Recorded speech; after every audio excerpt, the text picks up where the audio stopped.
Hello, Global Theater. My name is Gerry Fialka. Today is November 8, 2025. I want to thank Rob Grant and his amazing podcast. I'm probably wrong about everything. Please subscribe.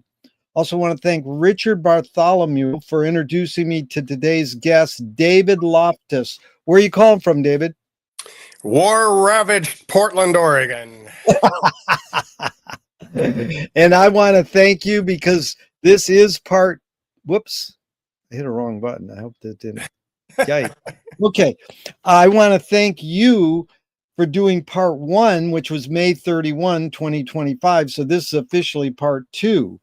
And there was just so much fun and just total joy in reviewing part one for me, because these themes of listen, be alert, and self-care were just phenomenal in reaching me. And so let's just go along with the script, because our tangents will go off to all kinds of great new ground.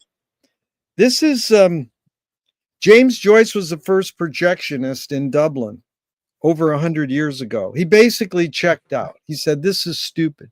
Why should I go inside a building and see a movie of a tree when I can go outside and see a real tree?" Years later, Faulkner said, "Sometimes the best fiction is more true than journalism." Mm-hmm. Why do we have to recreate things in order to get them? Why do we have to go to a theatrical play of people acting out life? Why don't we just live life? Well, there are a lot of encouragements, both political and economic, to make us discount our own experience, because people want us to do things they want. They want us to fill their agenda. They want us to buy things we don't want. And so there's a constant effort to make us feel dissatisfied, not pretty enough, not sexy enough, not trendy enough. We're not,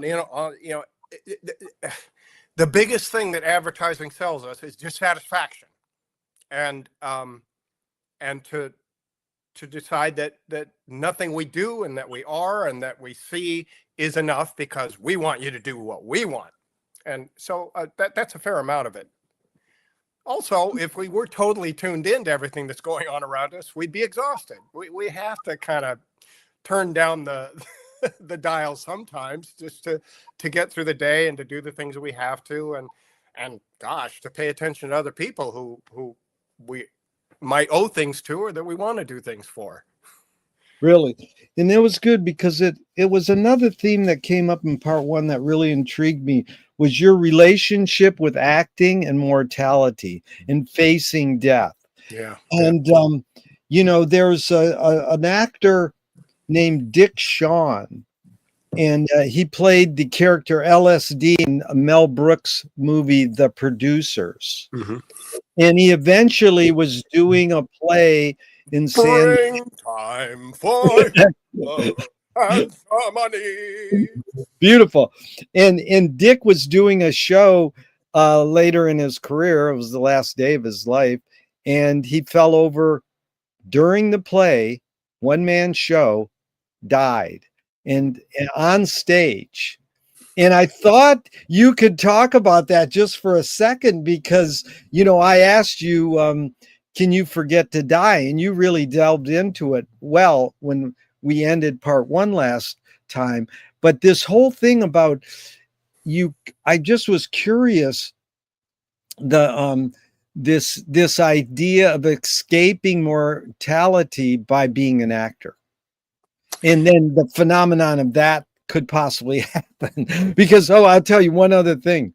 When he fell over and died, everybody in the audience thought it was it's part of his act. Then the stagehand came out and checked him and called 911 immediately, and they realized the guy was dead. So they asked the audience to leave, and the audience wouldn't leave because they didn't believe he was dead. Which is what a relationship between the art, the content, and the audience. So yeah, any thoughts on that? Your ideas of mortality and acting really made an impact on me. Well, I think we probably talked somewhat about how many thinkers, writers, musicians, and so on, I know I'm aware of them, who said you really can't live your life well, honestly, and fully unless you are aware that it ends, and that you face your mortality and you look at it and acknowledge it and study it. And I wrote an extensive review of a wonderful book by Julian Barnes called Nothing to Be Frightened of. And Yeah. at one point he said something like, we need to be constantly aware of our mortality. And I thought about that and I said, well, do we have to be constantly? I mean, because if you're constantly looking at what you're going to lose and what's going to go away and all that, it's kind of tough to enjoy the passing of the time you're in the middle of. Right. And so I thought, maybe sometimes self-distraction or looking away and diversion is a good and healthy thing. And I used, when I was younger, I was terrified and angry and frustrated that I'm going to die someday. It really upset me a lot. And sometimes I had these quasi panic attacks, having to acknowledge that truth and wishing it were different, wishing, other people seem to be able to fool themselves into thinking there was something beyond death for them, and it's going to be okay. I will continue to exist in some way as I am, who I want to hold on to and be forever. And I can't do that. It's the evidence is not there. But I've gotten to the point now where I've sort of thought, if I haven't actually accepted the fact of my mortality, to some extent, I think I'm aware that it is an inalterable, inescapable fact. And yet at the same time, I can pretend as if it's not. So it's like holding two totally opposite notions at the same time and choosing at times to look away and say, I'm going to focus my attention on this. I'm going to be this person on stage, or I'm going to immerse myself in this activity of serving others, or I'm going to, and some people, they totally turn their attention to what I would regard as wasteful and silly and foolish and stupid things, like amassing more and more wealth. I mean, I suppose if that makes you happy, sure, great. But I have a hard time believing such people are actually satisfied or enjoying what they're up to. Beautiful. And David, there's so many ways to go, but I wanted to, before we go into your what attracted you to pursue acting, I wanted to ask you something. When you brought up the word truth, I spoke with this guy who hung out with Bob Dylan when they were in high school, and then he became a road manager.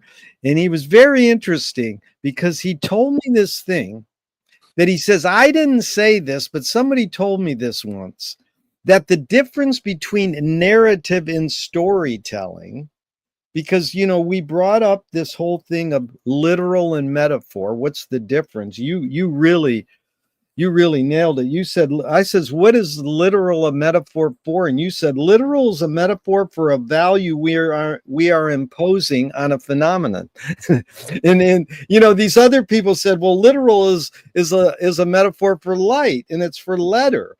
But yours was really beautiful. And you just brought up the word truth.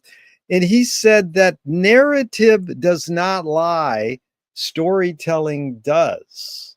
And not, I don't think implying in a malicious way, but any thoughts on that, trying to distinguish between narrative and storytelling? Is there a difference? In what's your thoughts on saying narrative does not lie? Well, to some extent, those definitions and those applications are arbitrary, but Yeah. let's run with it. If I accept narrative does not lie, then it's apt to bring in things that are extraneous and that are not necessarily comforting, like cancer is not always going to get beaten. And no, you're not going to get out of this alive.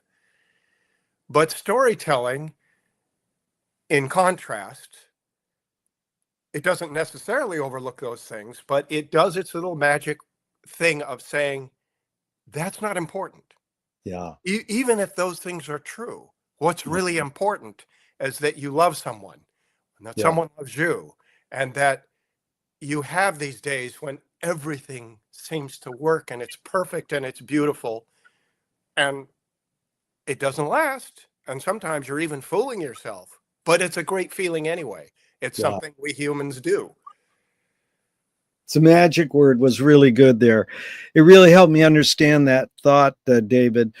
So what was the tipping point when you said writing and acting are my callings?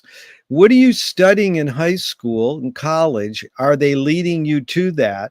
Or is it before that? Are your parents taking you to theater and movies and encouraging you acting and writing? Just walk us through those tipping points to become a writer and an actor.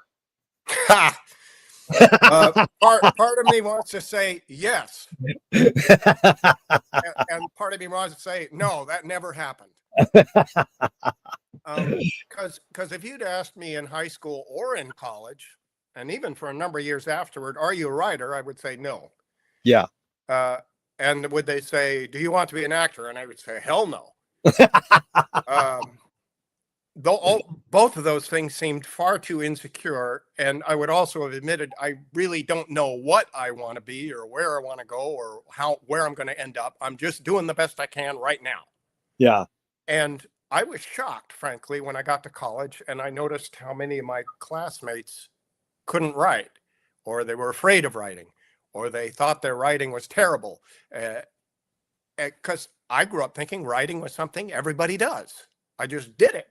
And yes, my parents read aloud to me before I was speaking and talking and able to read myself. And yes, my parents took me to theater, and they gave me records with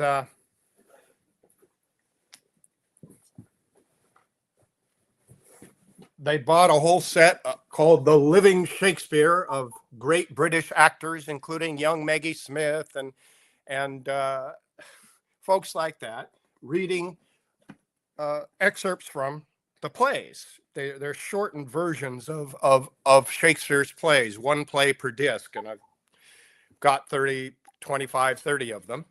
And I listened to a lot of those as a kid and began parroting them, because the language was so wonderful and interesting. And then my folks took me to the Oregon Shakespeare Festival in Ashland when I was 7 or 8 years old, and for a number of years after that. But getting back to the heart of your question, when did I decide I was a writer or an actor? I don't think I ever did. They were just things they were writing, and much later acting was something I just decided, I'm going to do this for a while. Yeah. And it was all part of that. What can I do to occupy my time now? What opportunities are available? Who are the people I could do something with right now? And there's a kind of, I'd like to think, openness and flexibility. Instead of, people would ask me, what do you want to be when I grow up? You grow up. And I said, well, in the first place, I'm not planning on growing up. But in the second place, I think it's a mistake, or I'm just not interested in having a goal which says I'm going to be there in 5, 10, 15, 20 years. You're asking me what I'm going to do when I grow up. I'm doing things now, and I'll be doing things over there, but I'm not drawing any lines from A to B or A to C or A to G. I'm just doing the best I can with what I'm seeing in front of me. And really good. Whatever I got. Really good, David. Let's stay on writing for a second and acting. A screenwriting teacher told me great art is when you can clearly see the intention of the maker. Kubrick says the opposite. Great art is when you can clearly not see the intention of the maker. Mm-hmm. What role does intention play in your creative process when you're writing? Well, in the first place, I don't write fiction for the most part. I don't make up stories. I'm an essayist, and my intention is to try to describe and, if possible, explain what I'm seeing in front of me as best I can. So I'm, in a sense, aiming for truth or truths with an S. But, you know, and as I was saying, I do the best I can, and sometimes it doesn't work, and sometimes I think, 3 days ago, I dashed off a little essay about proofreading, how I do it, what I think I'm doing when I do it, to throw on my LinkedIn page, because I've been hunting for a job for 6 months. I was laid off just a couple of weeks before you interviewed me the first time in May, and I've been unemployed ever since. What I like to say is gainfully unemployed, because you remember I was growing facial hair to do Malvolio in a production 12th night, which I did in July, and I was training to run the Hood to Coast relay in August, and I didn't do it right. We had a record 100-degree heat on August 27th, and I ran my first of 3 legs and passed out. Oh, wow. So I had my first ambulance ride to the hospital Oh, wow. on that day, and that made a good story.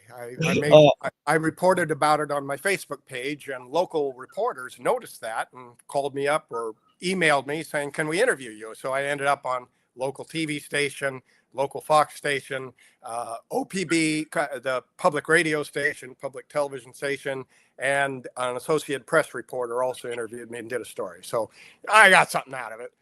Good.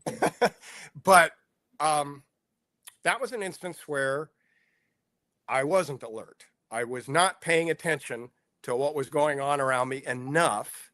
And I was racing against the clock, and I was racing against an idea of what I thought I should be doing, instead of being alert to the fact I have not trained for this kind of heat. I see a lot of other people walking. It's exciting to pass them up, but maybe it's also stupid, which it was. You are a comprehensivist, and you got a great sense of humor. And I'm for tangents, stories, all this, in anecdotes. So that was a beautiful one, because my next question is, Duchamp said there's no art without an audience. How much are you thinking of your reader when you're writing an essay? Well, in my mind, I think I have a listener of some sort. I've read other writers who have a specific person they write for, whether it's their spouse or their mother or a mentor of some kind. It's not that specific with me. I don't have a specific person I picture or an audience out there, but it's as if I have one, because I'm trying to make the words I put together make sense. And, if I was just writing in a journal for myself, I would probably skip a lot of steps. I would go right to the heart of it and say, this is what I'm feeling, this is what I saw today, and move on. And it's been my experience, when you go back and read that a couple of weeks or months or years later, and going, what the hell was I talking about there? What was going on that made me write that? And you don't want that to happen when somebody else reads what you write. So at least in a inchoate, conceptual way, I am writing to somebody. I just couldn't tell you who it is. Oh, wow. That's actually good. McLuhan says everything we invent extends some humanness. So knife and fork extends our teeth. Shutter in a camera, a projector extends our eyelid. And maybe even non-tangibles, say religion or philosophy, extends consciousness. Mm-hmm. What does the writing utensil extend for you? Whether it's a pen or a keyboard, what humanness does it extend for you? The most deepest human and personal and real human that I am and that I have. I remember dimly last time we talked, you talked about whether thought creates emotion or emotion creates thought. And I said, well, they're totally intertwined. And in writing, I'm both trying to understand what I'm thinking and writing, or thinking and feeling, and I'm also trying to explain to others what I'm thinking and feeling. Not because I'm anyone that special, but because if I get to the most honest and deep and important and essential essence of who I am and what I feel and what I think, then they might recognize something of themselves in that. And it will help them to understand a bit better who they are, what they're seeing, and what they need to do. Really good, David. Mike Kelly says, art is making your problems other people's problems. Any I'm glad you laughed. Any thoughts or reaction to that comment? That's a good one. I like that. One could even say art is giving other people your nightmares. Yeah. Because the things that trouble you and that puzzle you and that anger you and frustrate you probably are bothering other people too. And so that's part of the package. But this is the other one, and this one I don't get so much, but I ask people. The poet Fanny Howe said, the point of art is to show people that life is worth living by showing that it isn't. Wow. I suppose in an analogous metaphorical sort of way, that's similar to saying,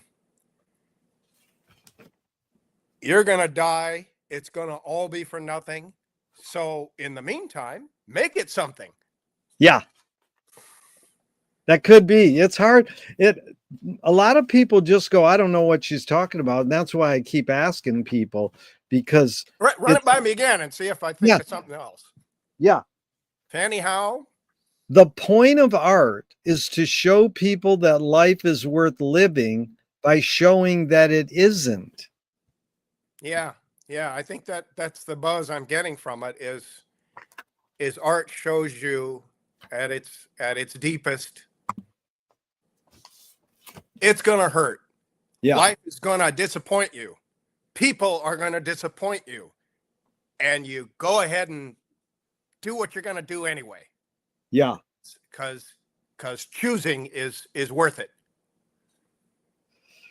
You brought up this word truth, and you brought up the word goal. And Louis Buñuel says, I'm for anyone who seeks the truth, but I part ways when they claim they found it. Oh, yeah. Now, that's a good one, but everybody agrees. And one guy finally said, that's bullshit, because if I'm going to seek something, it's because I want to find it. So I've morphed it into the question, if the journey is more important than the destination, why do we have to name or seek a destination?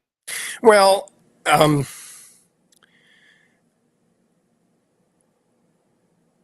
in order to make choices that constitute the journey, most of us need something that we're journeying toward, even if it's delusory, even if we're fooling ourselves. We need to have a goal to give us motive force. And the guy who said it's bullshit, read me again the setup and his reaction. The setup is thought about that. Yeah, the setup Buñuel is very sharp. I'm for anyone who seeks the truth, but I part ways when they claim they found it. Yeah. Now, me and you can agree on things right now, so we're sort of saying our truths are shared. So it's not so bad to say we found it. We've kind of agreed on it. But he's being leery because you stressed in part one, look at, I want people to disagree with me because I want to flush it out and understand, how someone else could think this way. Go ahead. Yeah. Well, part of the problem is that it's also a very human thing for someone who thinks he or she has found the truth to want to impose it on others. And that's a great temptation and a snare. So Buñuel is saying it's great to have a goal and a mission, something to give you force, but the journey is really the point. If you get there, A, you got nothing to do anymore because you've arrived, and B, there's a big danger you're going to turn around and say, okay, you guys, here it is. Damn it, do it. And you're like most artists, or like a lot of artists are, the process is really the product. The product isn't the product, the process is. And so when I said, the journey's more important than the destination, why do we have to name or seek a destination? I want people to say we don't, because the flaneurs in France in 20s sat there and just slacked off and drank coffee and changed the world. Hemingway or Picasso and Joyce said you can find epiphanies in everydayness. So, and to some extent, I think that's what I was saying about my approach to life in general, is that I didn't set out to be a writer. I didn't set out to be an actor. I never thought I would necessarily have any particular career. I just tried to do the best I could with whatever I ran into, and knowing that unforeseen opportunities and interests would pop up along the way. I don't know if I even know that. I just kind of sensed it, and I think my parents taught me that. But I was flaneuring through my life, but doing the best I could to say, hey, wait a minute, I want to spend a little more time with this person. I want to spend more time doing this. Okay, been there, done that. What else you got? Right. Because, like Richard Bartholomew introduced us political activists and researchers, we want to kind of seek a truth. But, I have Stone said it best. The truth as I see it. And here's the one I would love for you, because I want to go into truth a little and lying, this whole phenomenon. Here's the first one, Shelby Foote. A fact is not a truth until you love it. Now that, I'm not sure. I'm not saying I agree or disagree. I'm just wondering your thoughts. I tend to agree with them, because facts are nothing. They're meaningless. They're just, a board lying on the ground while you're walking along the trail. When you pick it up and say, hey, this is it's got a heft to it. I can swing it around. I might carve it. You're falling in love with it, and you're forming a relationship with that fact. Amazing. And the relationship and injecting your feelings and your emotion and motive force into it, that makes it a truth. Yeah. Really good. I so enjoyed talking to you, David, because you put into words where my head is kind of wanting to go. So it's like, because a lot of people don't like that Shelby Foote. They don't like a fact is not a truth until you love it. But here's the Proust. On what occasion do you lie?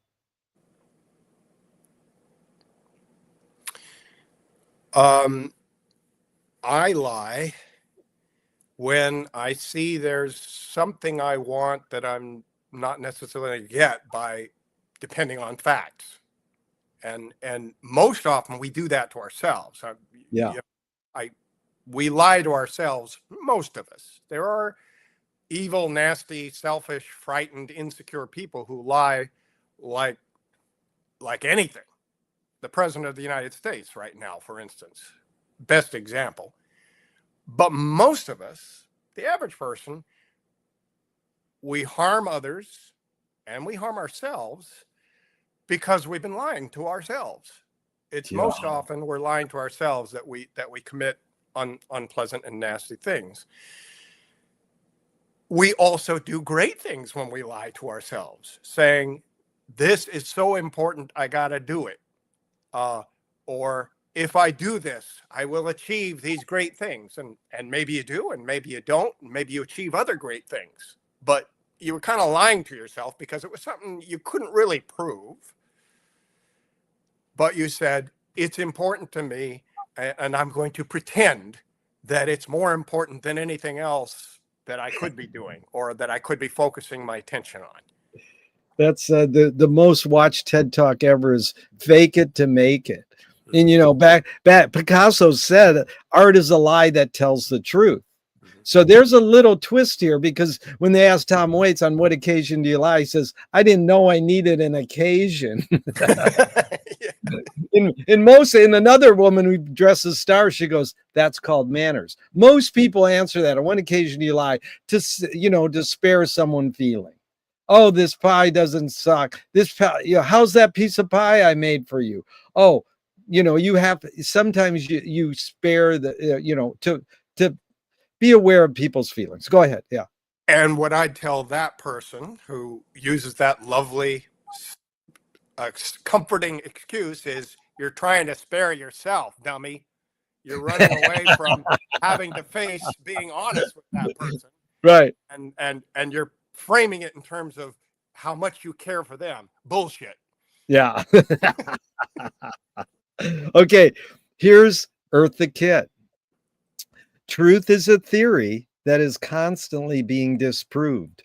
Only lies, it seems, go on forever. Well, any specific lie doesn't, but lying, yes, it does. And so to some extent, lies and truth are roughly equal in that they are provisional. They may work for us for a while and then they don't. And, I've been having a lot of spirited arguments with conservatives and libertarians, particularly in the last 4 to 5 weeks, because the president referred to my town as war ravaged, and his various minions have been throwing out a lot of lies, things that are absolutely not true about Portland. And so I've been trying to battle that. And I've also been trying to get people who buy that BS to see that it's BS. And, you wonder, why are people clinging to these notions that are so easily disprovable, that have no basis in reality? And I think a lot of the problem is that a lot of people identify so closely with their beliefs that if the beliefs are questioned, they feel personally threatened. So if I say, how do you know that? Where's your evidence for saying that? They feel personally attacked, and many of them betray that fact by attacking me. They come right back and they start saying, who are you? What do you know? They question my credentials. They question, they say, you're this, you're that. They may look up some of my information online and start using that against me. And I keep saying, why are you so interested in me? I thought we were talking about immigration policy or the ICE building in Portland. I feel like you've lost the subject. Why? And they keep doing that because I think they've seen other people do it, and it makes their opponents shut up. So it's a great tactic, but it doesn't work with me. And so when they keep doing that, I say, if all you want to talk about is me, why don't you ask me what you want to know, and I'll be happy to tell you. Yeah. It's like don't hate the sinner, hate the sin. And it's you lose the subject matter when you start attacking the delivery system. And people cling to a quote fact, which is a truth. It's something they've fallen in love with, so they've made a fact into a truth for themselves, and they cling to it because they feel personally threatened if they're questioned. If that fact is questioned, and my attitude is, it doesn't matter. It doesn't matter whether you believe this or not. To a great extent, most of what I think about people in Washington, it doesn't matter because they're not having a direct effect on me yet. I can't change what they're doing. I can have no effect on it. So we're just talking. And so try not to get so worked up about it because it doesn't matter. Yeah. The extent to which it appears to be hurting other people does matter, and I try to point that out. I try to discuss it. Lots of other well-meaning Americans, we'll call them liberals for want of a better term, liberals or progressives, are trying to say these policies and these lies are hurting our fellow residents of this nation. And that is important. But most of the time, it doesn't frickin' matter what you believe. So I tell people, I believe everything, and I believe nothing. Nothing. You said that in part one. I love that because it's also, I've never heard this, David. people go, on what occasion do you lie? And they go, well, I don't want to lie, but I don't really want to lie to myself. And what I heard you just say, if you can correct me, is no, sometimes you have to lie to yourself, but you don't want to lie to yourself. You want to realize that you can lie to others and to yourself. And you're not propagating, I do this. You're just, it's part of the human condition, maybe. And that's what the other thing that really got me in part one was those two words you said, self-care. So that's a form of self-care that you can acknowledge, in my opinion, that you can lie to yourself if you need to, or if you feel you want to, and process it. And that really blew me out, because I tried to recall where I first heard of self-care, and I realized that my nephew, who is special needs, who teaches people in college how to teach people who have special needs, and he's special needs. He's really a wonderful human being. And he taught me that word self-care once. I goes, wow, that's a cool word.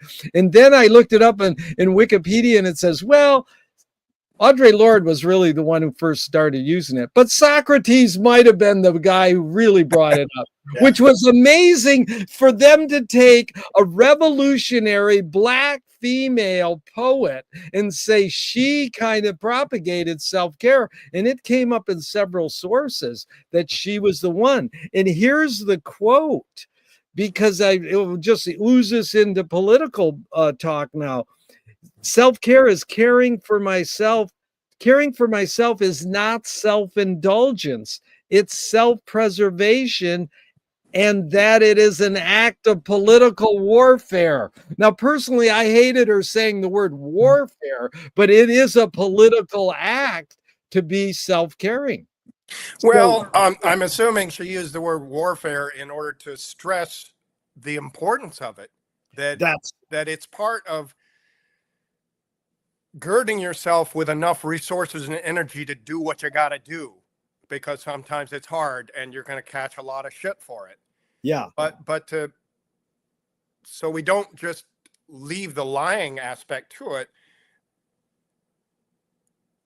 When I look back at my life, I can see that there were times when I lied to myself and I lied to other people. And if I'm honest with myself, I say, that was kind of sort of necessary, or it felt necessary at the time. And, bad things happened, but I got through it, and maybe some good things sometimes happen when you're lying to yourself and lying to others. I accept it all. Yeah. And it's a good working policy to avoid lying consciously when you can. Exactly. But it's not, you don't have to beat yourself down because you happen to do it, because sometimes it's necessary. Sometimes it feels right. And you got to go with your gut. David, what human or event politicized you? You're growing up. Was it the way your parents raised you? You were right away. That's it? Yeah, totally.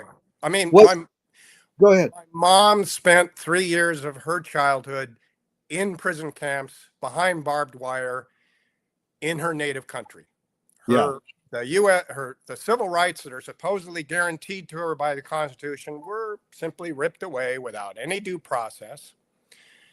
And she talked about that all the time I was growing up, not in any bitter or angry way. It was just a fact. This is what happened.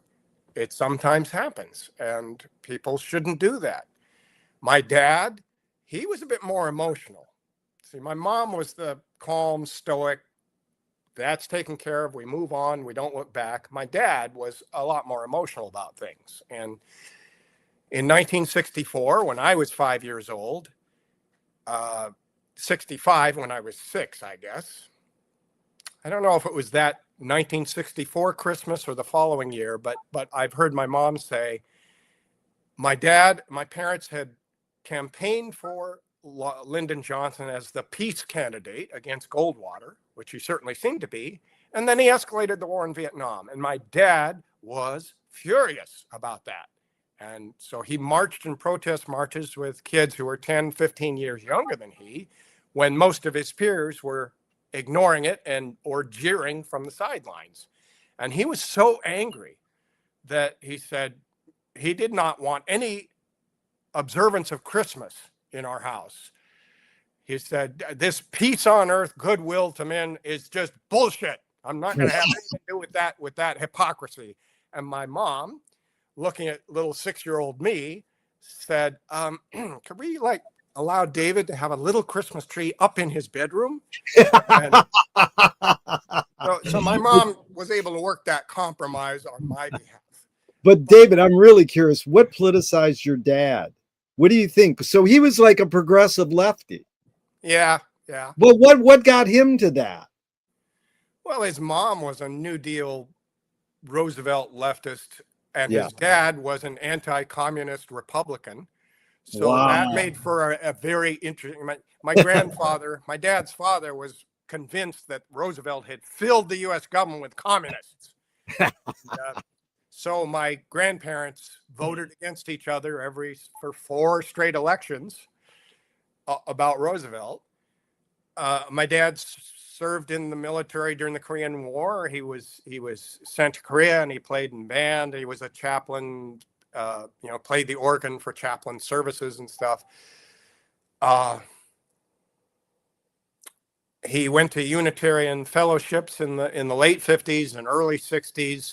So it was and living in Eugene, Oregon, it was a very, very progressive environment. My parents were working on their respective master's degrees at the University of Oregon, and it was just the kind of place where people would do such stuff, and we would talk about these things at the dinner table. It was very open. I have a cousin who grew up in a much more genteel environment, my dad's sister's daughter, and she told me when she came to visit our house at age 12 and was having dinner with us, there's a discussion going on, and my dad turns to her and says, "What do you think?" And she was like, "Nobody asked her that in her house." Wow. Yeah, you mean your parents raised you to be a critical thinker? Yeah, I guess so. But also, here's the next question: what's the difference between rights and responsibilities? Well, I don't know that I can answer that without some more context. Yeah. Well, what's going on in your streets right now? You want to go into that a little, or the ICE situation, the immigrant situation, the government shutdown situation. I mean, well, it's hard for me to see rights and responsibilities as having a direct relationship of any kind. They're very apples and oranges to me. yeah. Unless you're talking about what's right to do and what one ought to do as a responsibility. Perhaps I can Put it into those contexts. That's fine. Well, of course, in any situation, you need to be alert, as I say. Yeah. Look at it and say, okay, what's important here? What matters here? What is BS that some people are trying to get me to buy because they have an agenda they're not being honest with me about? Yeah. And try to wade your way through that morass initially. I think the best way I can answer that question is just talk about what I've been doing the last 5 weeks. Yeah. President Trump used the word war ravaged to refer to Portland on September, I think, 27th. And so it was all over the news. And I think that was a Friday. He may have done it on Thursday, but it was all over the news on Friday. So that weekend, a day or so later, my wife and I had tickets to go see the Oregon Symphony. And I told her, can I meet you down there? There's something I want to go downtown early and do something. She says, okay. So I took the number 15 bus downtown. And before I got off, I took a selfie of me nicely dressed for the symphony with a blue fedora. And I wrote this hilarious, sardonic caption. I immediately posted it on my Facebook page. And I said, I'm on a combat troop carrier on my way to the battleground to do this, this, and this. And within a day, it had 40,000 hits. Wait. And by the end of the week, by Friday, it had over 300,000 hits. Now, in the meantime, I'd taken a couple other photos at the waterfront, in front of the federal courthouse, which you heard about so much 5 years ago during the BLM protests, and a few other places around town during that hour and a half before the symphony. And I uploaded several of them, again with over-the-top, tongue-in-cheek descriptions of all the violence and the destruction. And people loved it. And so I think that first day I took 10 photos or 10 sets of photos that I had uploaded by the following morning. And when I saw that it was catching fire and people were interested, I went back and relabeled all the first ones: War Ravaged Portland, Part 1, War Ravaged Portland, Part 2, War Ravaged Portland, Part 3.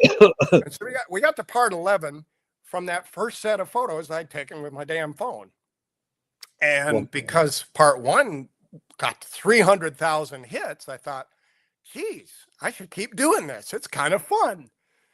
And I might be able to make some serious points along the way. So long story short, I kind of stumbled around for a while. I didn't get a lot of traffic on parts 13 through 18 because I was still thinking too rationally, and I was taking pictures of things that looked like they could have been affected by war. It was too reasonable.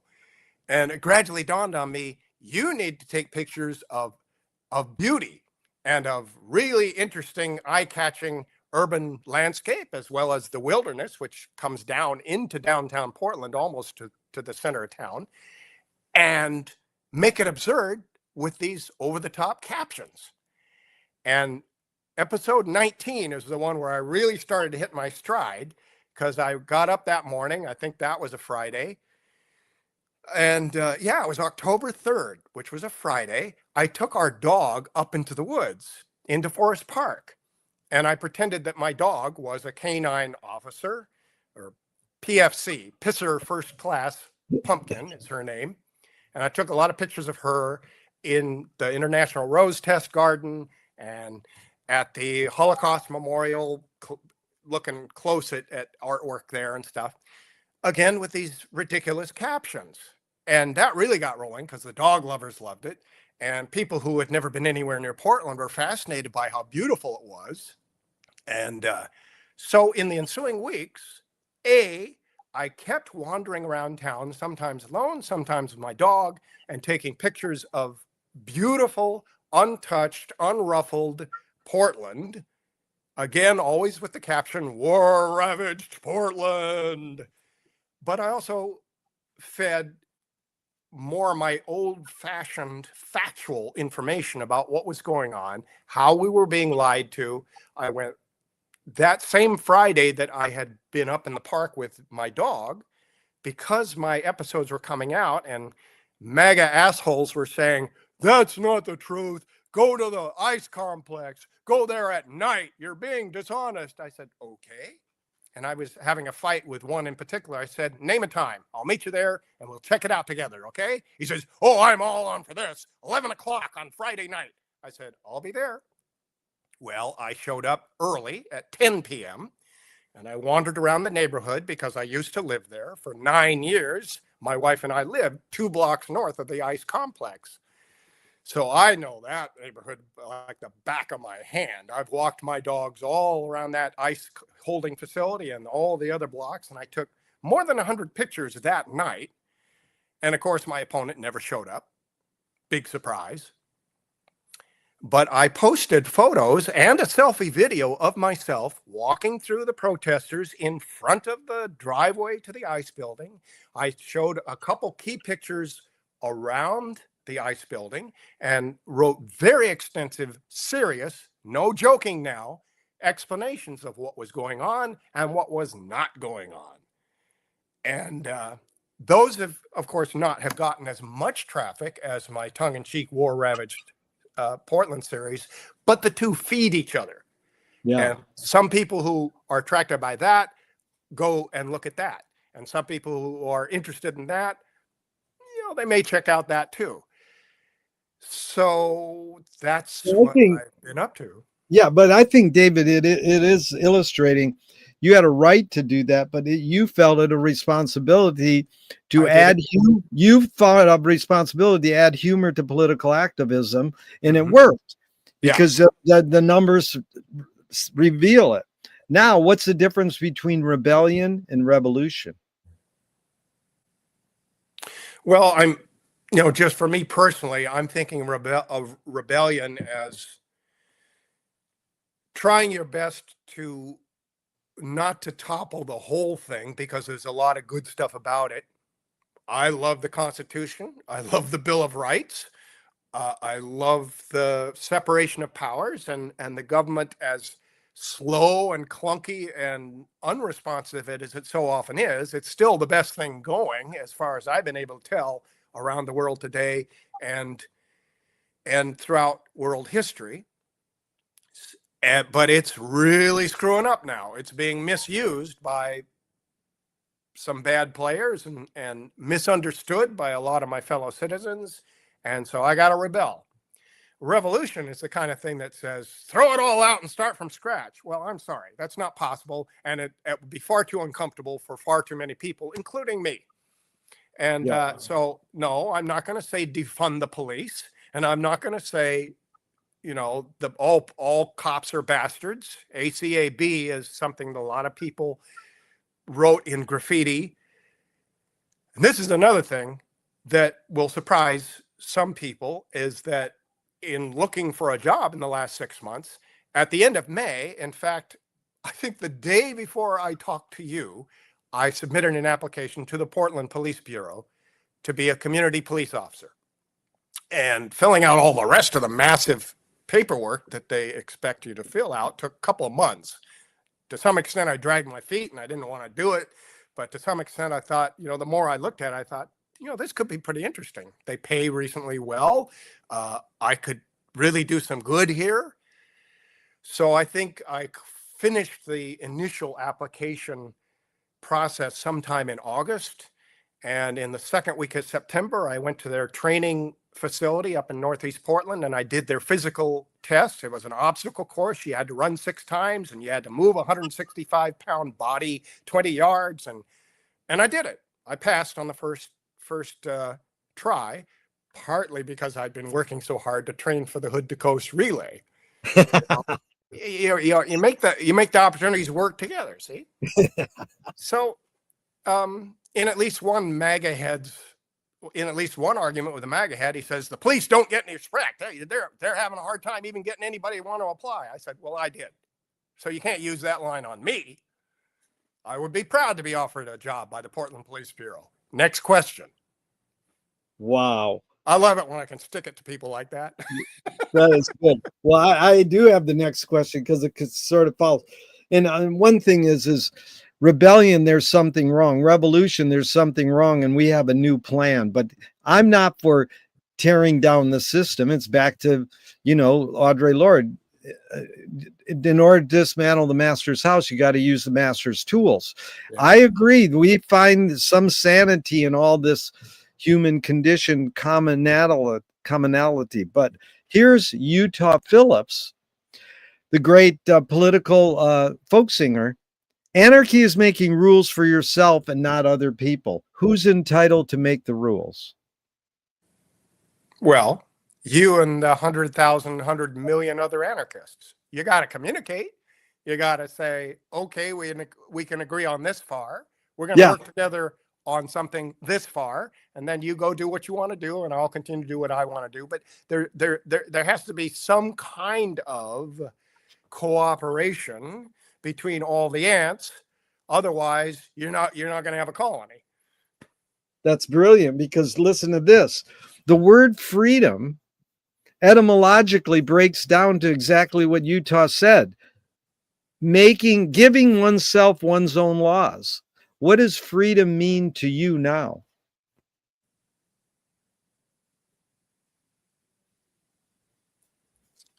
Well, I think it's not exactly honest and truthful to say that one can or even should give oneself one's own laws, because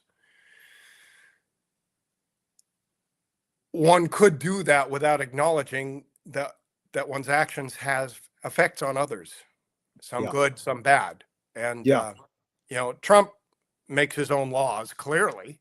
He does not acknowledge US laws or federal court rulings or hardly anyone else's feelings. And that ain't the way to go. I'm sorry. It's not going to work. Not in our system. And as far as I'm concerned, not any human system. The guy is a total failure and a washout as a human being.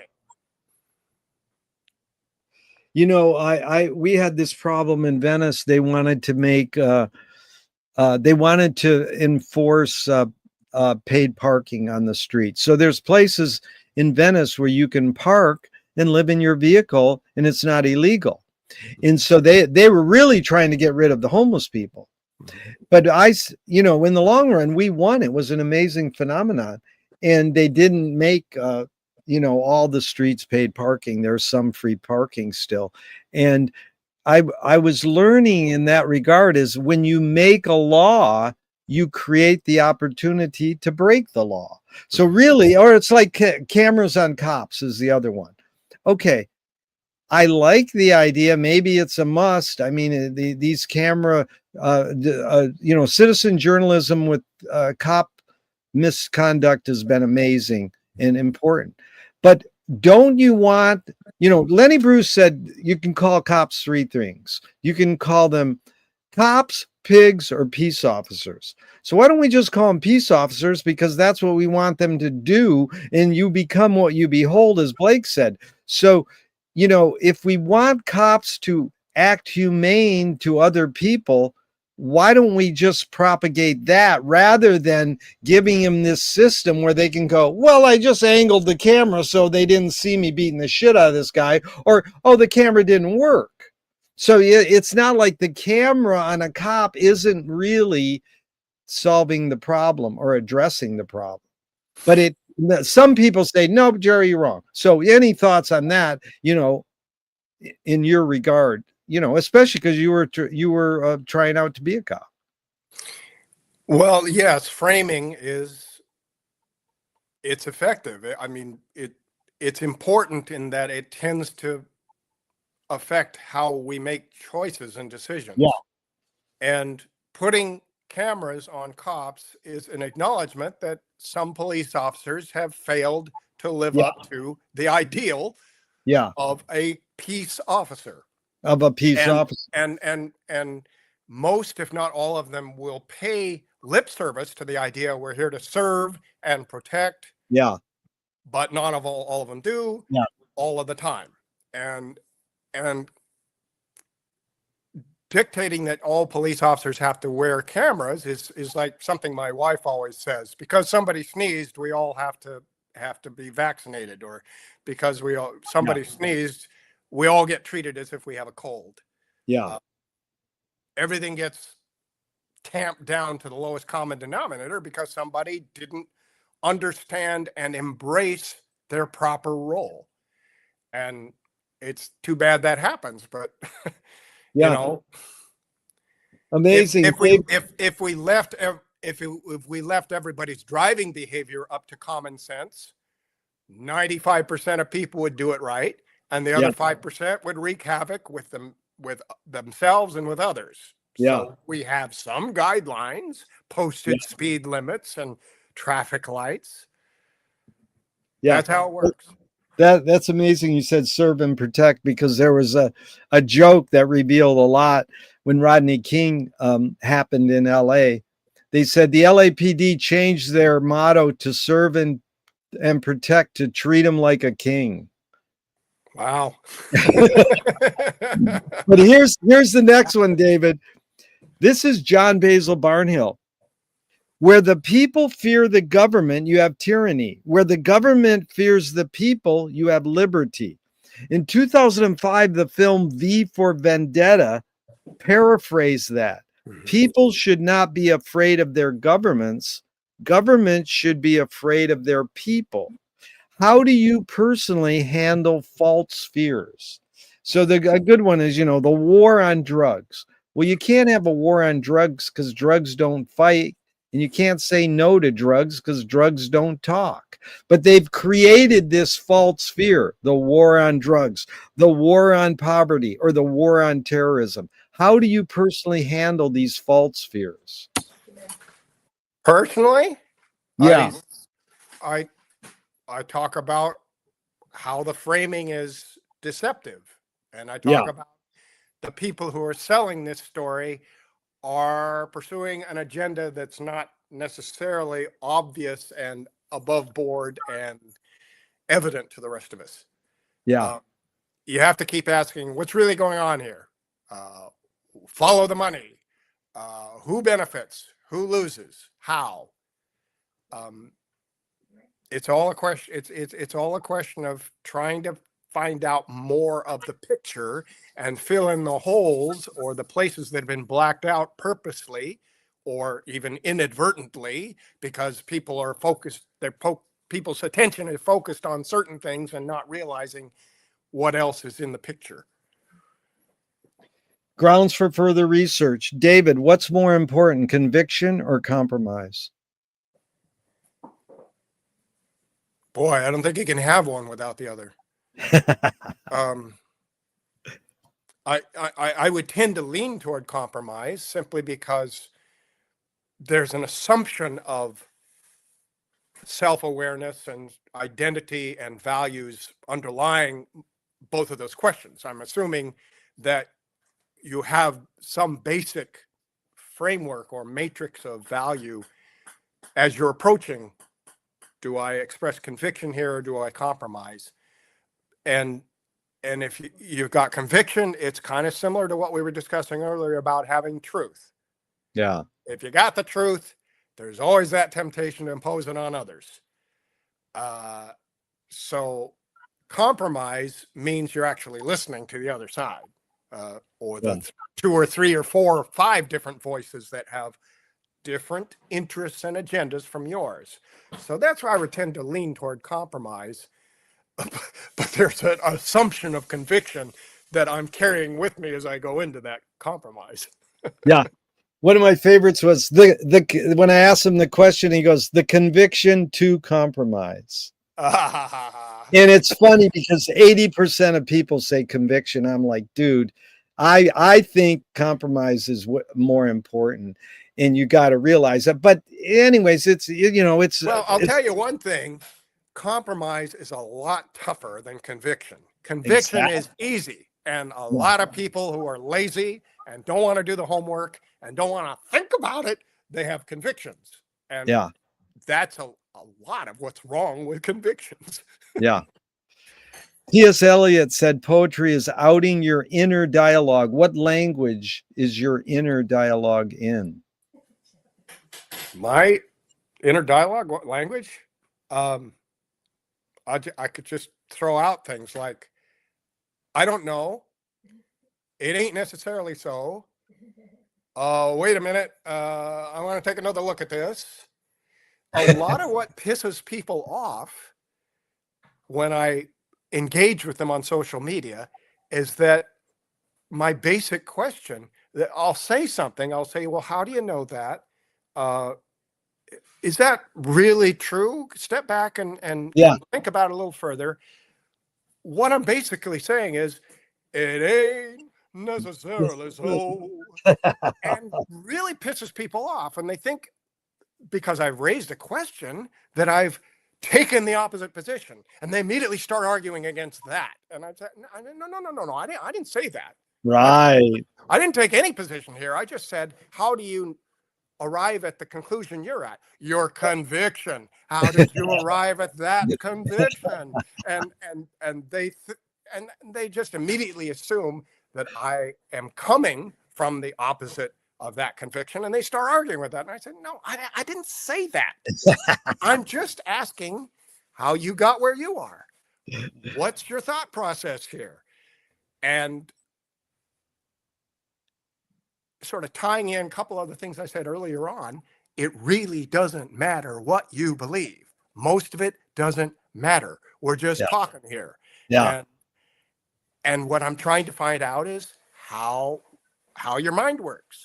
Yeah. How you arrived at your belief system or this particular article of faith or this particular fact, which you think is a fact. And I'm not sure, because a lot of the time it's not so much that they're wrong or that the facts are against them, although far too often they are.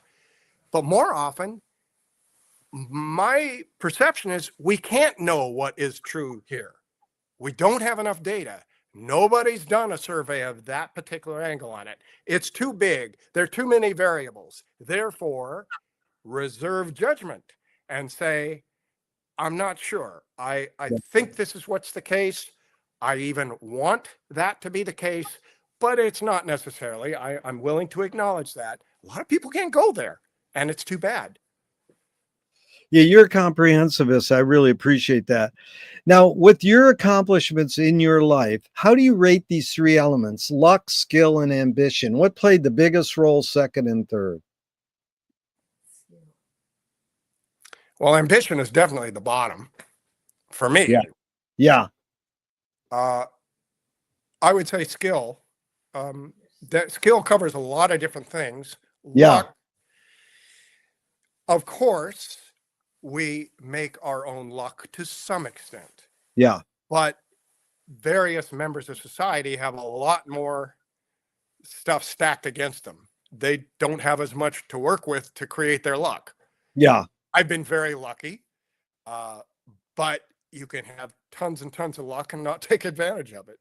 Yeah. You got to have skill. You've got to have the skill to recognize opportunities. You got to have skill to grab them, and you got to have skills to make use of them so that they produce some results for you. So skill at the top, luck is next, and ambition. You know, I suppose some people are successful because they're ambitious and they're motivated and they have conviction, but you know, that hasn't been my way. Yeah. The golfers said the more you practice, the luckier you get. And I used to ask this question, David: is ambition based more on fear or joy? Everybody would say fear, mostly. And then Good I read William Friedkin, the director of Exorcist, wrote, in Hollywood, skill and luck have nothing to do with it. It's all ambition. I think the fact is, in practice, that ambition does tend to be driven by fear. Yes. A lot of people in practice are driven by fear of failure, fear of not looking good, fear of not keeping up with their peers, fear of this, fear of that. But should it be? My answer is no. No. Ambition should be based on joy. Yes. Looking for what gives you joy and doing it. Beautiful. Two of my film heroes have this mantra: ignore yourself. Jonas Mekas, there's no self-expression. And Cecil Taylor, great jazz pianist, says, I'm just a vehicle and this stuff just comes through me. Is art making more self-expression or more your vehicle for whatever technologies, cultures, and environments are dominant? I don't know. Read it to me again. Yeah, it's more like, is art making, you know, your sense of essay writing, acting, is it more a self-expression or more you're a vehicle for the muse, the things that are happening in the world, this other, you know? Actually, if I ask you the next question, it will suss it out. Can art making be egoless? I don't think it can. But on the other hand, I hesitate to say that it's self-expression, period. Yeah. It's a tough one because sometimes I'm not really an artist. I'm talented and I can do lots of things that involve some creativity. More often I participate and assist with other people's artistic projects. And sometimes it feels very much like something is working through you, that it's not you at all. Yeah.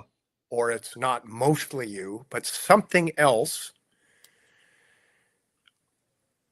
But again, emotion and a feeling is not necessarily truth.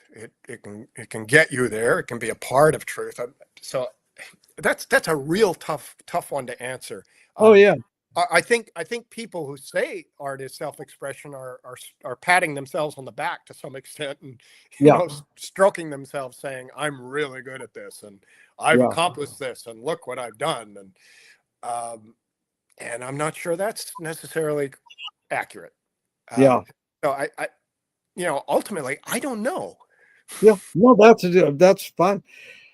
Tell me one major element of your Davidness that's changed and one major element that stayed the same since you became really aware from the way your parents raised you, your sort of entire career over the last, say, 50 years. One major thing that stayed the same, one major thing that's changed. Huh.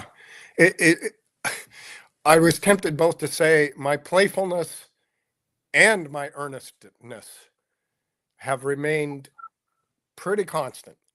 Right. And and it's odd to think that they coexist, but they really do. Yeah. What has changed? I'd like to think that I pay more attention to people. Yeah. Uh, my parents taught me to be self-contained and self directed, and I may have even told you the story the first time you talked to me. I have no memory of this, but my mom tells me I was 5 or 6, and a neighbor kid came to the front door and said, "Can David come out and play?" And I said, "No, I'm busy," and I shut the door right in his face. And hearing that story now, I'm thinking, I did that? Oh my God. That's funny. I don't remember you saying that. But see, you can reflect on it. And see, this is the follow-up, David, is Moshe Feldenkrais works with healing and movement. He says it's literally possible to identify a weakness and incorporate it to become a strength, rather than we're normally taught to overcome a weakness. or discard it altogether. Or discard it. Tell me a weakness you turned into a strength. Woof. A weakness.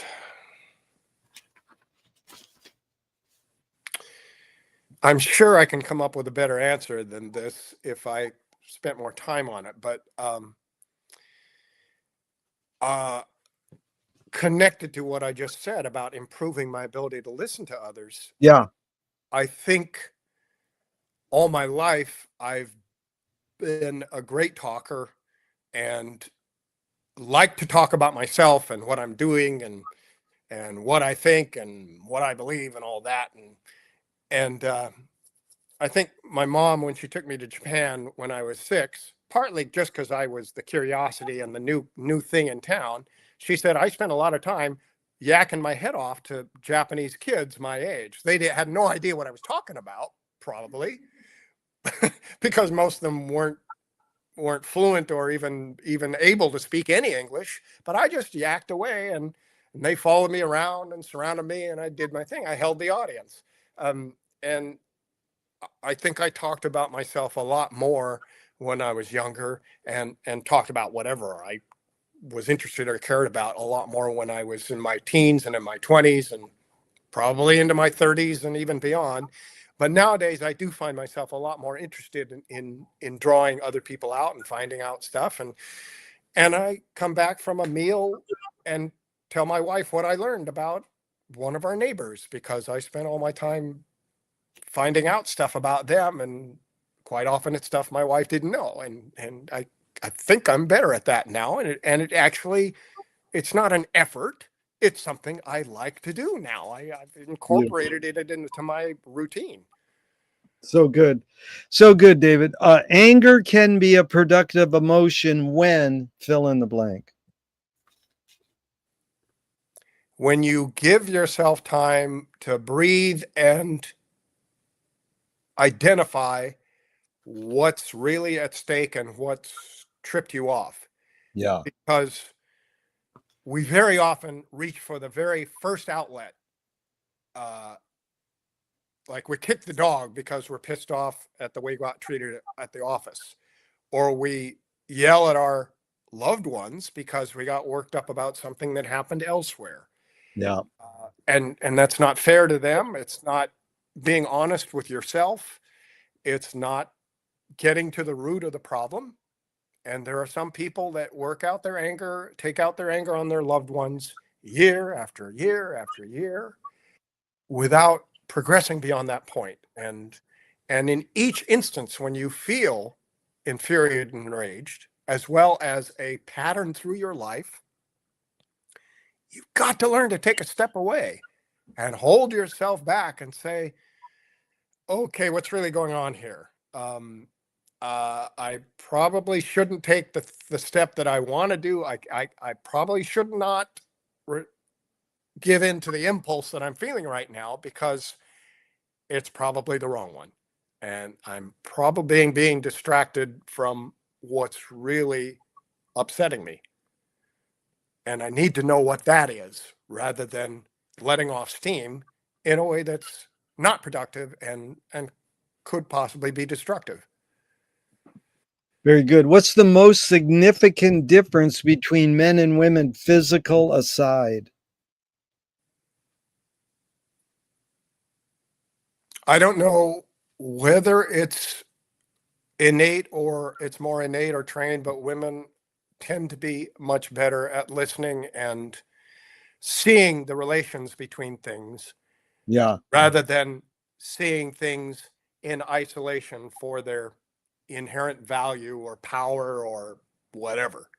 And I mean, this is not something I've thought about a lot or formulated myself. I know it's something that my favorite living novelist, when he was alive, John Fowles, when I was growing up, The Maggots and the French Lieutenant's Woman were my favorite books. And when I was finishing college, I wrote an honors undergraduate thesis on the maggots. And there's a point in that book where one of the characters says this very thing, that men see objects or things and women see the relationships between them. Wow. The See connection. the relationships. That's good. Um, what caused matriarchy? What? Caused matriarchy. Well, that women give birth. I mean, they give life. They give That is power so to life, and so it'd be only natural for somebody who hasn't amassed an interest or developed an interest in wealth and power and so on, simply to say, "Wow, she can do that." So she's a lot more powerful than I am. David, that was beautiful because Peter Sellers, the great opera theater director. Yeah, I knew him in school. He was in Oh, school the same time I was. he's amazing. And when I asked him that, he goes, "A mother holding a baby." You were like, "Of course I know." A lot of people go, "What do you mean? What caused it?" I mean, you just go, "Well, women giving birth." So that is really beautiful. There's a line that goes, "You create what you resist." Bob Goldthwait, the comedian, morphed it into, "You are what you hate." James Joyce said, "It's a curious thing how your mind is super saturated with the religion in which you say you disbelieve." And Louis Buñuel nailed it. He said, "Thank God I'm an atheist."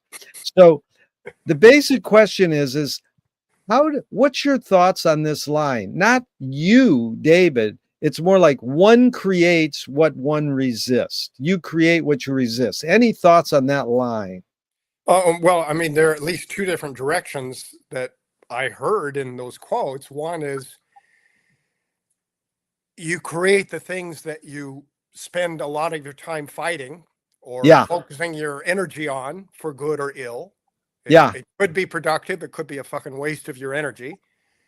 But there's the other direction, that whatever you were imbued with before you had choice about it is going to affect your perception and your values and the way you deal with things, even if you're busy rejecting it all the rest of your life. Yeah. So it's a two-way street. It is. Depending partly on how old you are and other contexts. Really well done. 5 Alan Watts questions just off the top of your head in a couple words. 1, who started it all? I don't know, and I don't care. 2, are we going to make it? Probably not, but it's a hell of a lot of fun trying.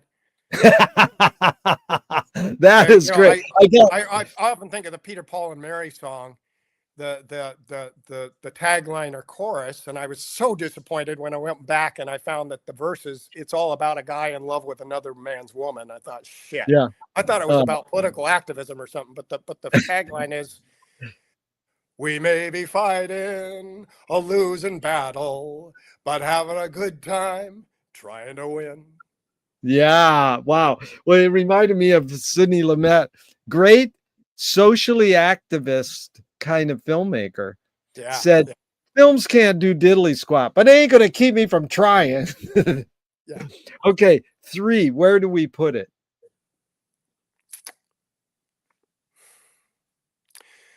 We put it wherever works for the time being.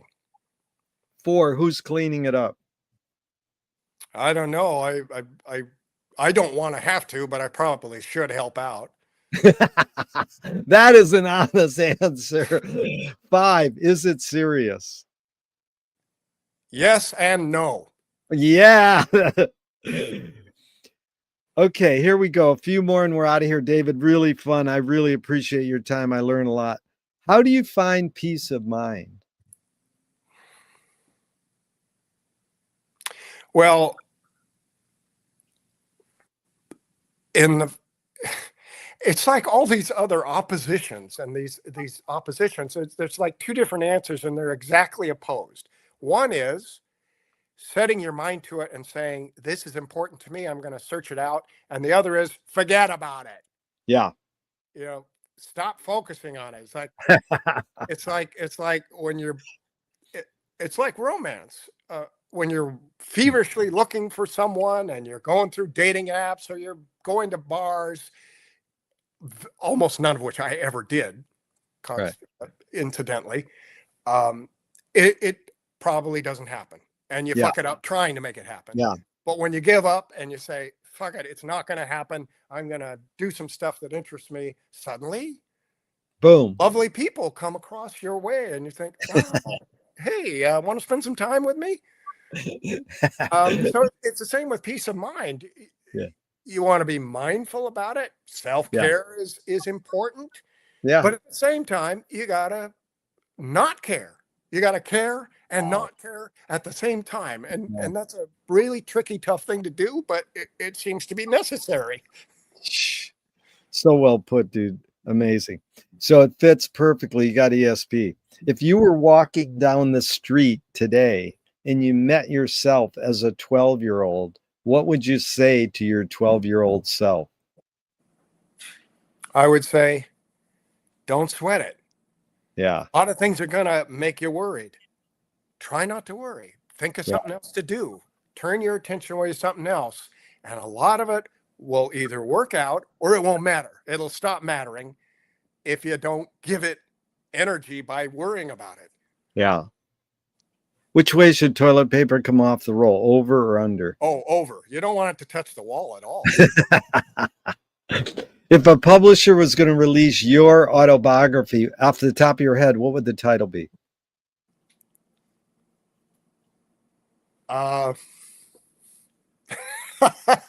When I was growing up, I thought my biography should be Get Hungry.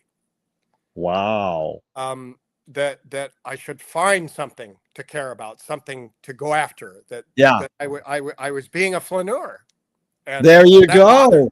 And that bothered me. It worried me. It's like, lots of other people were saying, you should know what you're going to do. You should have goals. I don't have goals. I'm not sure what I want to do. I know I don't want that, and I don't want that, but I don't know what I want. But now, let me see. I was toying with a memoir on my laptop just for kicks and yucks, and it slips my mind what I decide. Oh, I know what my working title for my autobiography is Memoirs of a Serial Failure. And obviously, to some extent, it's facetious, but there's a lot of truth in it. And I would have fun explaining what that means.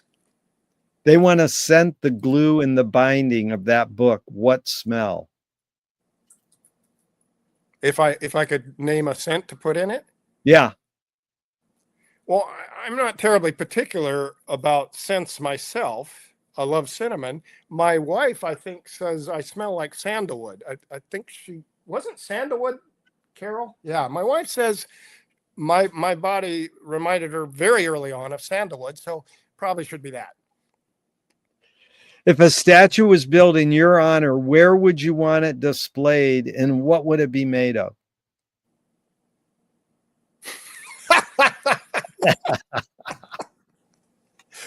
That is very hard for me to imagine. So I'm humbly driven to come up with a self-deprecating and facetious answer like, well, I want to make it soap, so it'll melt away after a few rains. Jesus, I'm trying to be serious about this, and it's hard. Statue of me, where would I want it put? God damn it. I object to the whole concept. I don't want I it. know. I get that a lot. I get that often, but I think it should be made of soap in front of that ice building. You know, like No, with your fedora no, on. absolutely not. That is taking their dog and pony show far too seriously. You're too serious. I would want my statue to be in Forest Park or There you go. on the coast in Coos Bay, where There you go. came of age as a teen in my teens. Coos Bay. I like that. That's good. That'll do. I put it up on Fossil Point where I used to make out with my girlfriend. It's a beautiful. Oh, that's the best. I love that. Early makeout spots is really a good spot. Okay. Tell me something good you never had and you never want. I never had and I never want. You never had it and you never want it, but it's good. It's good according to whom? Me? Yeah. Because without that tag, and it's good, I would immediately said fame. I never had it. That's the answer. The answer I get the most are money, fame, and heroin. Uh-huh. Heroin, I'm willing to try if I could get pure stuff and it didn't have junk in it. I'm willing to try anything once. Right. No, you answered it. Fame is the answer. It's good. You never had it and you never want it. Money, I could definitely use a lot more money. I know how to do good things with money. I'm not going to pretend I don't want that.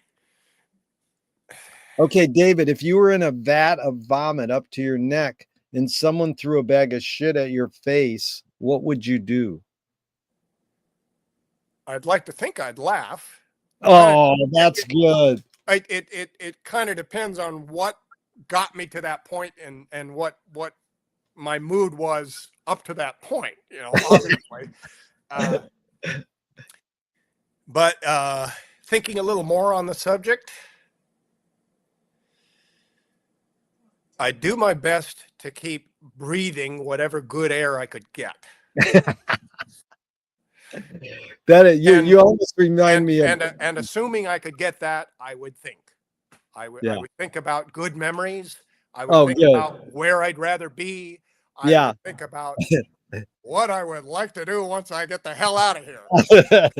The first thing you said reminded me of, I says, if you're in a vat of vomit up to your neck, someone threw a bag of shit at your head, which is, my friend taught me that it's sort of like a metaphor for life in a way. Yeah. The guy goes, I wouldn't be in a situation like that. But a great artist said cry, but here was my favorite. This woman on the boardwalk, I says, what would you do? She goes, I'd take the velocity of the bag of shit and I'd use it to swoop my way out of the vat of vomit. And I says, dude, that's the Descent into the Maelstrom, the short story by Edgar Allan Poe, which McLuhan says so well, that if we use this sense, you know, we're swimming in sensory overload now. Well, how can we use that to swoop our way out of being capitalistic consumer culture to being free of that? We can flip it. You know, it's flipping a breakdown into a breakthrough. Yeah, one of the dozen or 2 dozen essays I've had in the back of my head to get around to one of these days is the piece I want to write about how I don't follow the news. Yeah. Period. Smart. And the key word here is follow. Yeah. And mostly I'm saying I don't pay attention to the news. I don't watch it.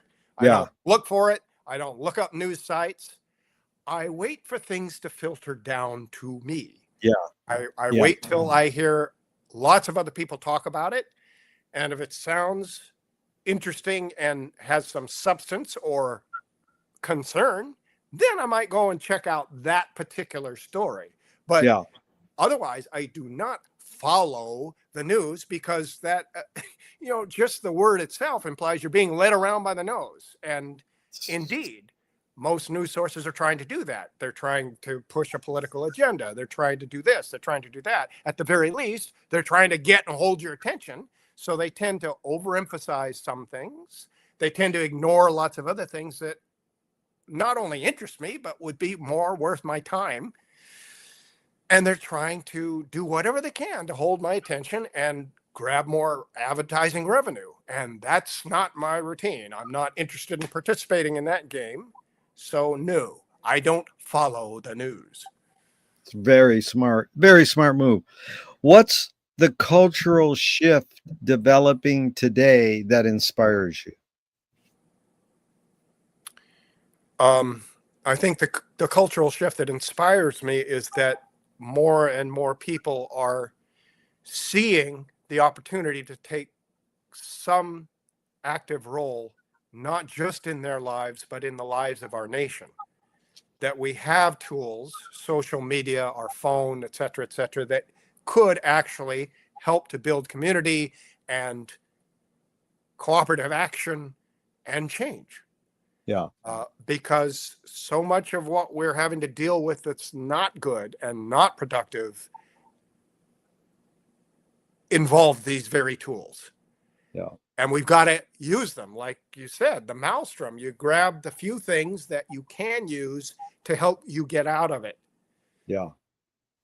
Really good.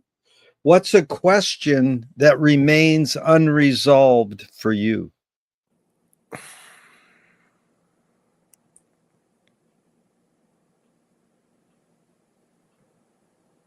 Well, most unresolved questions probably don't matter. And so I don't worry my head about them. I think I think the one unresolved question, because the issue is unavoidable, is how will I face my death when Yeah. I know it's near? I think I'm better prepared now than I was 20, 30, 50 years ago, Yeah. but I don't know for sure. And it's most likely that I'll be alone among strangers, if anyone. And so that's a difficult notion. Most of us are not going to have the opportunity to have a Sidney Carton death, where the choice is stark and clear, and you say, I'm going to do the right thing here. Most of us are not going to have that opportunity. Who is that? I've missed that reference. He's the hero of The Tale of Two Cities, who ends Okay. the novel heading to the guillotine in place of another man. Thank you. So, really good. How has, you can put it in context you want, but how has writing essays and acting shaped your behavior? Well, ideally, it's made me a better, more effective person. Yeah. Better able to communicate with others, better able to assess my own condition and needs and plan of action. Certainly writing's done that. The question is whether acting has done any of that, and I'm not so sure. I think that's going to bear more thought. Yeah. I don't even know if that's a question worth pursuing. I just know that acting is something I enjoy, and it's fun to do, and it brings me in contact with lots of other people, which is very good for an introvert like me, who might more likely just continue reading and sipping bourbon and writing on his laptop at home. I was doing all that long before COVID. That's an interesting question that might be worth asking, considering in the future. How has acting? What's the key phrase here? it's really, I just asked people, how has blank shaped your behavior? So whatever their main calling is. Yeah. Yeah. Well, I don't regard acting as a calling. Yeah. It's an activity. It's something to do. It's more like a sport for me. It does enrich me in certain ways, but it's not something I have to do. Yeah. Writing, I got to do, and I'm going Yeah. to do it whether or not anybody else sees what I write. Yeah. Because it's how I make sense of myself, what Yeah. I'm thinking, what I'm feeling, what I should be doing next. Well, here's the blend. Thornton Wilder, 1928. Art is confession. Art is the secret told, but art is not only the desire to tell one's secret, it's the desire to tell it and hide it at the same time. Yeah. Yeah. You've laid your cards on the table for over 3 hours in 2 parts. I'm not insinuating you haven't already answered this. What's it really all about for you? Probably what my father told my future wife. We're here to have fun. That is good.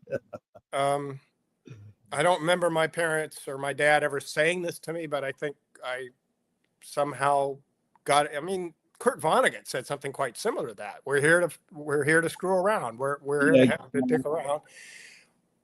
But the foundation of that is in a productive way that learns and entertains us as well as, one hopes, others. Yeah. What gives you the most optimism?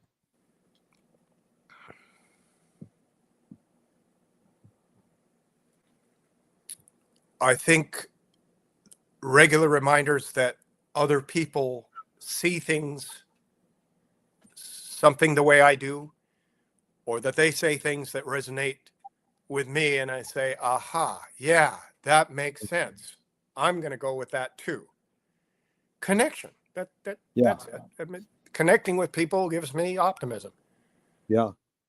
It's beautiful because the first question I asked in part 1 is, what's the best thing for a human being? Wilhelm Reich said the best thing for a human being is another human being. Yeah. The last question I ask is, what gives you the most optimism? That's what they asked Groucho Marx at the end of his life. And he said, other people.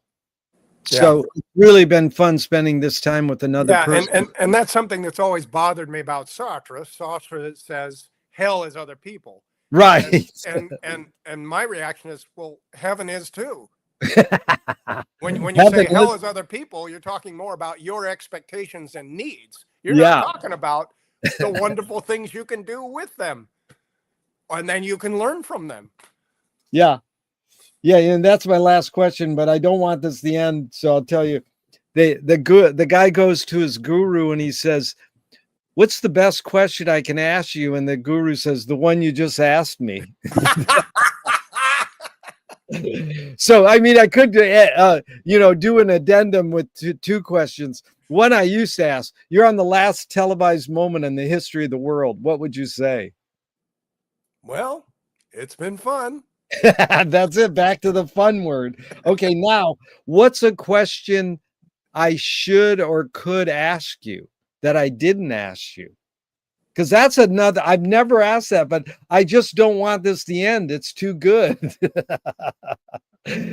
We're having too much fun, David. But the fun with you is that it's productive fun, like you said. I hope. Mean, fun, silly, when fun is just silly, that's fine. But when fun is like you're having these epiphanies sometimes, or you're like, wow, that's cool. But I mean, is there a question you could propose? Just off the top of my head, what I was initially going to say is, what scares you the most?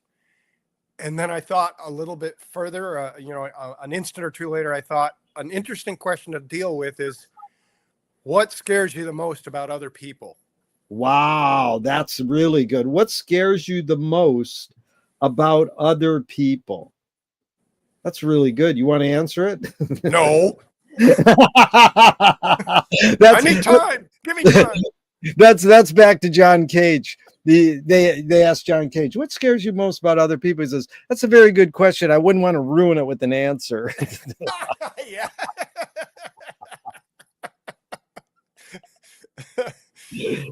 Anyways, Well, what about you? I guess I'm just going to have to watch this thing and note down the stuff I didn't really complete and the questions I didn't answer or didn't tackle, at least to my satisfaction. Look at dude in another in my copious free time.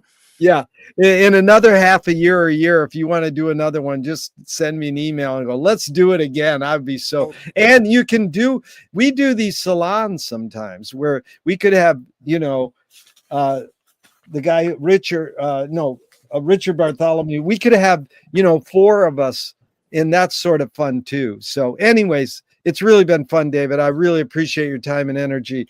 It's really inspiring. I did want to say this one thing. We interpret the world in Marshall McLuhan's world as the Wizard of Us instead of the Wizard of Oz. Mm-hmm. And it's artists are, you know, and you didn't say I'm not an artist, but you're an artist, you're a writer, and you know, well, however you want to call it, you're making something, you're doing something, you're making or doing something. That's art to me. And artists are, well, no, it goes back to even what you were saying earlier. What is the Wicked Witch or the witch say? If you want to go back home, Dorothy, you got to bring me the broom. Well, what does the broom do? It's skywriting, create the disease and offer the cure. It's advertising right in the sky. And so she has to get the broom, the evil tool of the, you know, consumer culture, and take it to the wizard. Well, the wizard's a phony, and who pulls the curtain back but the atomic dog, Toto? That's what artists do. We pull back the curtain and go, here, you decide. Like you say, I'm not going to tell you what to believe. I'm going to just reveal something you might not know so you can get a bigger picture. Yeah. So that's what, you know, you're the atomic. And I think I may have said this during our first interview, but when I fight with conservatives and libertarians, I sometimes, if it goes on long enough, if they're patient enough, I say, you seem to think that the point here is to win, and you think that I want to win. Well, that's nice, but that's not really what I'm after. No. I'm trying to make you a better you. Whatever you do, I'm trying to make you more effective. I'm showing you your blind spots, some of them. I'm showing you where you need to do more homework. And I don't want you to become me necessarily. I want you to become more effective at being you. Back to self-care. Listen, be alert, and self-care. Mm-hmm. Really good. Okay, David, I'm going to hit the end broadcast button, but I know I never want this to end, so I hope we can keep talking forever and ever. Yep. Thanks, David. Yep. Always a pleasure. All right. Love you.